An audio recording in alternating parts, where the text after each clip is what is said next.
Oahspe, Part 8. The Voice of Man. O Jehovah, what am I that I should supplicate thee?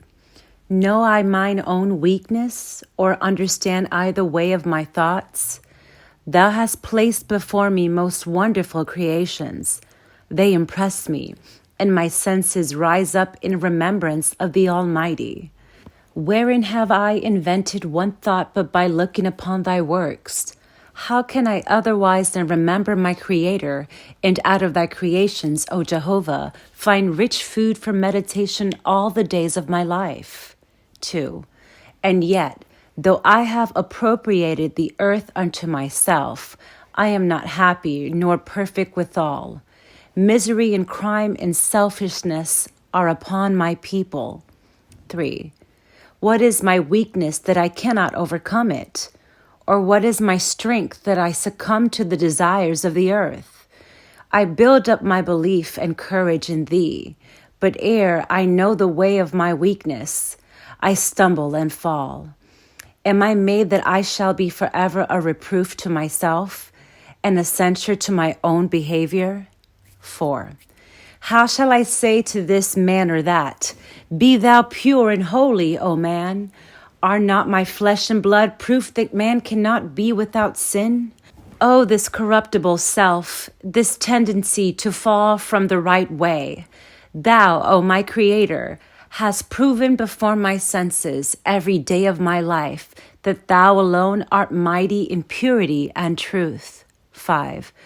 Oh, that I had a starting point wherefrom to estimate thy wonderful decrees, or could find a road in which I should never stumble. But yet, O Jehovah, I will not complain because of the way of thy works. Thou hast invented a limit to my understanding, whereby I am reminded of thee, to call upon thy name. I perceive my own vanity, that whereas were knowledge mine, I should become less beholding unto thee. 6. What am I, O Jehovah, without thee? Or wherein shall I find the glory of thy creations, but by the light of thy countenance? Thou broughtest me forth out of sin and darkness, and clothed me in light. I behold the smallness of myself in thy great works.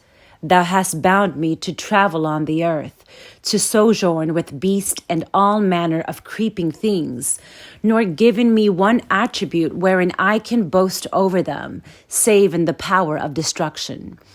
The high firmament placed thou above me, the stars and moon and sun. I know thou hast been thither, but I am bound down in a little corner of thy works. I have not power to rise up to thy distant places, nor to know thy extended heavens. 7.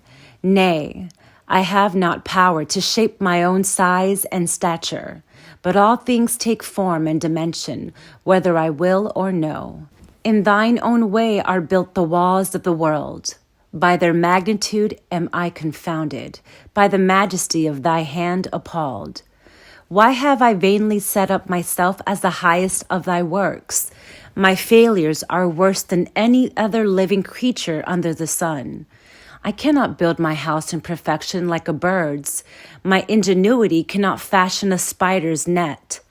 I cannot sail up in the air like a bird, nor live in the water like the fish, nor dwell in harmony like the bee. The half of my offspring die in infancy. The multitude of my household are quarrelers, fighters, drunkards, and beggars. The best of my sons and daughters are less faithful than a dog. I go forth to war, to slay my brother, even whilst thy wide earth hath room for all. Yeah, I accurse the earth with starvation and sin and untimely death.